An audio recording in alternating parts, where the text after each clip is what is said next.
GT350R replica, and that's not a very big smile you have. Oh, it's a big smile. Huge smile. The exhaust dumps along the side of the car, so it gets inside. It smells like gasoline. It burns oil. It's so loud I need earplugs. What's not to love? I'm pretty sure I have a slip disc from how hard this thing rides, but at least in my case, I can't stop smiling being in this damn thing. Yeah, and this is part of what makes it so great. The same things that you hate about it are the things that you love about it. And one of the things I said at the beginning of this is you have to put in perspective of the future. You have to look at the past to learn from the things from this era. You have a greater appreciation of what you have now, but also all the things that are missing out of modern cars. We always complain that we're not connected to cars anymore. You're connected to everything in this. Yeah, you're connected in ways that you didn't want to be connected either. Like the fact that you need an extra arm to steer this wheel in any type of precision manner. This car makes me happy because it reminds me of spending all the time that I did with my dad at car shows. This is everything I want in an old car. Yeah, I mean, I can kind of understand that. You have the nostalgia factor, and I think that's what a majority of people that see this think. They think of the better days, the more simple times.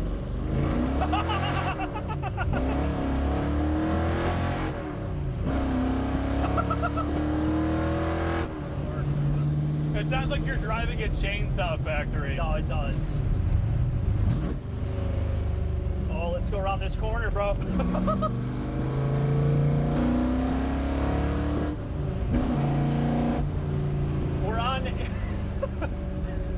We're on slick tires. What are these? Blue oval racing slicks, okay. Mark. Yes. You feel the race car suspension in this R?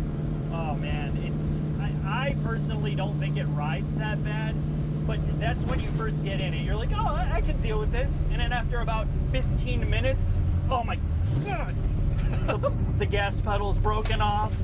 It's like a bad horror movie. You can't wait for it to end. When I first drove this yesterday, I loved it. I said this was my favorite press car we've ever been in. But after about 50 miles driving it with you yesterday, I never wanted to get out of something so quick.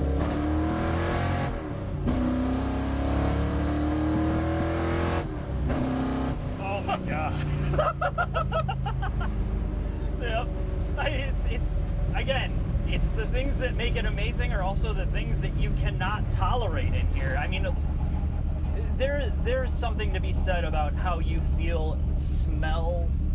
You feel and smell everything in here. That's what's special about it. And of course the sound and the nostalgia. This is just the shifter. I love it. I know this isn't the trans that was in this car originally. This is not exactly the motor, but like I have to rev it, keep it from stalling.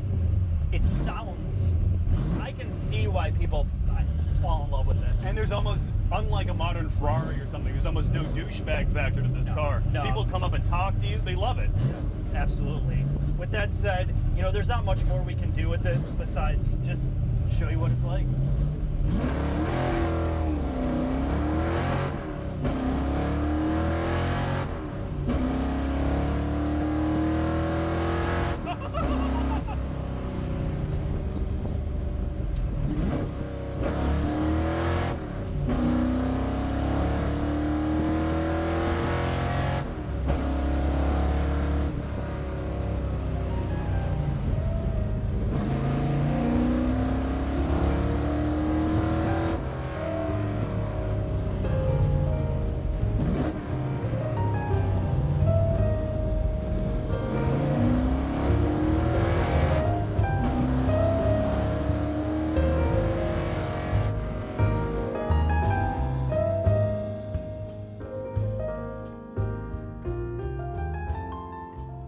Over the past several years, I've been lucky enough to work with a local business to me, a non-for-profit organization whose mission it is to employ people with severe disabilities, including disabled veterans, in hopes to help to rehabilitate them, to give them a place or a workplace environment that's free of discrimination and more understanding.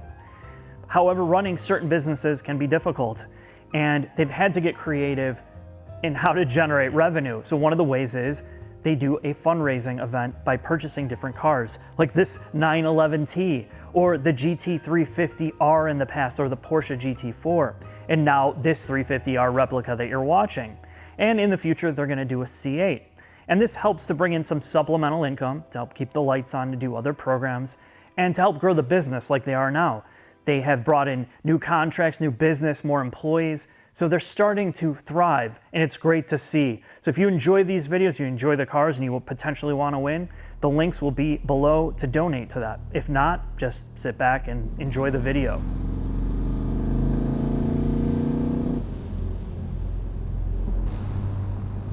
Final thoughts on the GT350R replica or tribute vehicle. They've taken an old car that they got from Bring a Trailer, and they've tried to turn it into what the old race car would be like. And granted, you know, the engine's not completely the same, the transmission's not the same, but they were trying to give it the heart of what that car would have been like without, you know, spending $500,000. And there's some rough edges with it, but it gives you a great feeling of what it would be like to pilot a car like that.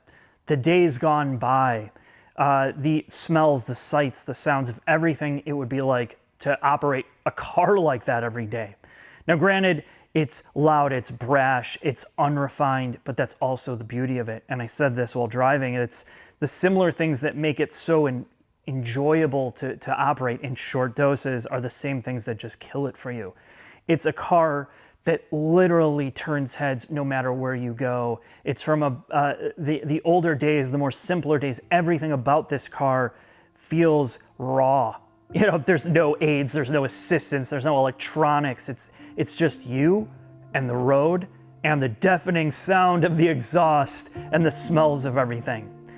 Now, objectively, you can't really measure a car like this. It's not really what it used to be, and it's nothing like modern vehicles. It's a car that you're gonna take care of, you're gonna stuff in a garage, and you're gonna take out on weekends and hope that somebody doesn't put some type of emissions controls restrictions on you, or, you know, ban gasoline, because it really is a special piece of history. It's not the fastest thing. It doesn't ride the best. It certainly doesn't handle well. So you might wonder what the draw is. Again, it's just simple. The only thing you can do is sit inside and enjoy the drive. And that's what it's about. Thanks for watching. Appreciate it. See you next time.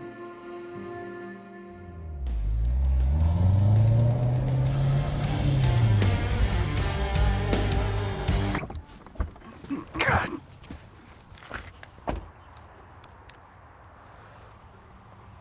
Savage Geese, yet another notification. Do you know how rich I am? Are you not hearing me? We unfriend, we unsubscribe. Get it done. I'm rich. Why is this a problem?